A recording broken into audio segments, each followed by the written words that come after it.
사진, 몽이도 온도, 몽이도 온도에 관한 이야기를 네 편으로 나눠서 하고 있습니다. 몽이도 온도가 그려지는 1447년의 이야기, 그리고 이제 임진왜란, 몽이도 온도가 사라지는 과정에 대한 이야기, 그리고 어, 몽이도 온도가 이제 어, 근대 일본에 나타난 이야기, 그리고 현재 몽이도 온도를 어떻게 할 것인가에 대한 여러 가지 그 측면.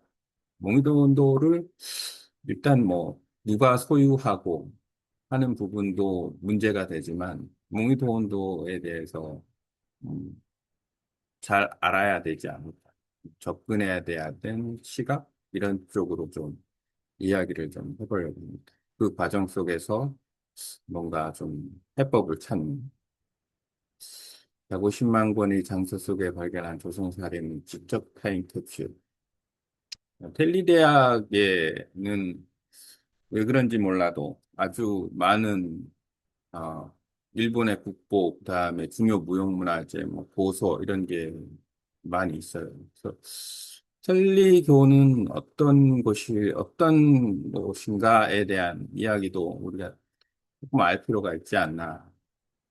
뭐 개인적으로 캘리교라는 곳이 아마 한국에도 포교 활동을 하지 않을까라는 생각을 하고는 있습니다. 한국 역시도 통일교가 일본에서 상당히 그 영향을 미치고 있는 것처럼 캘리교 역시도 뭐 알게 모르게 조금 한국에서 어떤 활동을 하지 않을까라는 생각을 해봅니다. 시간이 멈춘 수장고. 펠리 도서관, 실제 펠리 도서관의 사이트에 들어가면 도서관 뭐 자료 열람, 원래 켈리 대학교가 외국어 대학교 그 형태로 출범을 하게 돼요. 그 과정도 어떻게 보면 일본이 제국 시대에 이제 아, 외국어를 잘하는 사람들을 많이 필요로 했겠죠. 한국어, 중국어, 동남아어, 뭐 이런 식으로. 뭐, 그 과정 속에서, 어, 펠리데이가 아마 상당히 발전을 하지 않았나라는 생각이 듭니다.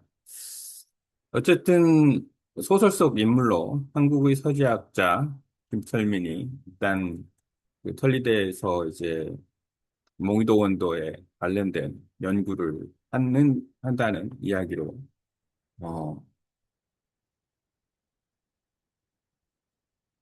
자료실에서 직접 몽이도 원도와 그 산시를 볼 수 있는 기회를 갖게 되고 실제 이제 연구를 하게 된 어, 이야기로 이제 현실 사진 꿈에 대해서 이야기를 해볼까 합니다.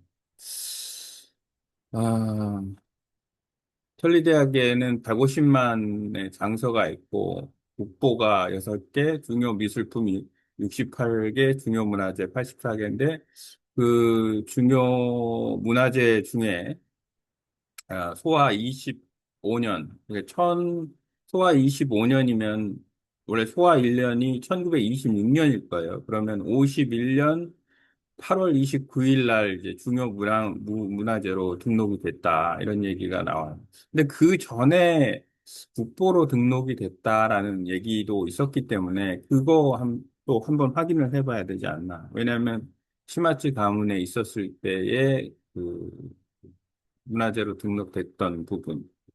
어, 어쨌든, 아, 세종 29년, 8월 29년, 29. 어떤 일본 문화재를 많이 보유하고 있는 털리대학교, 아, 행견의 그 몽유도 온도, 음,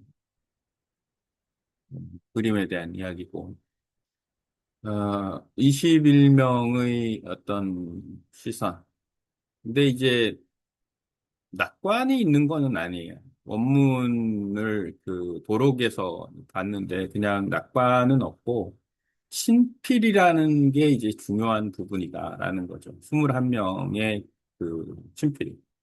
21명을 내기하자면, 일단, 집현전 학자 중에 대표적인 사람, 신숙주, 박팽면, 이계, 성삼문, 김담 역시도 집현전 학자였고, 정인지, 김담, 그리고 이제 또 관료 중에서, 하연, 하연양, 하연, 그 다음에, 어, 강석덕. 강석덕은 강희맹의 아버지고, 그리고 이제, 또 김종석, 그리고, 이연로도 집현전 학사였는데 빼먹었네요. 이연로.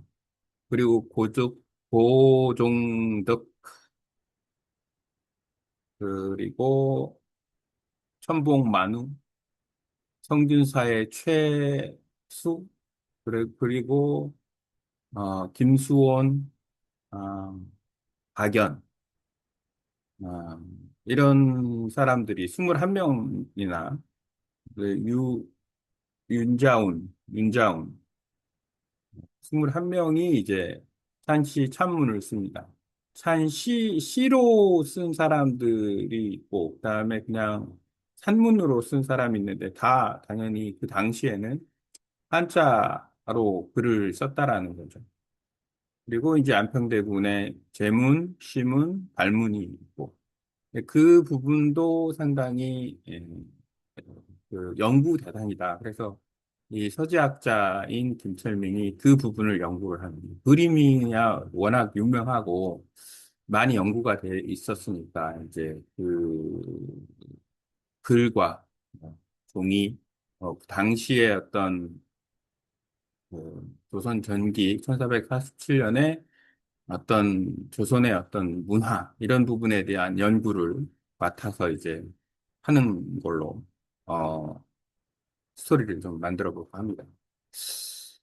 서지학적 계보, 질문의 방향을 바꾸다. 우리는 이번 연구에서 조선 유목의 흐름을 다시 정리해야 합니다. 가마구치, 이번에. 김철민과 가마구치의 공동 연구입니다.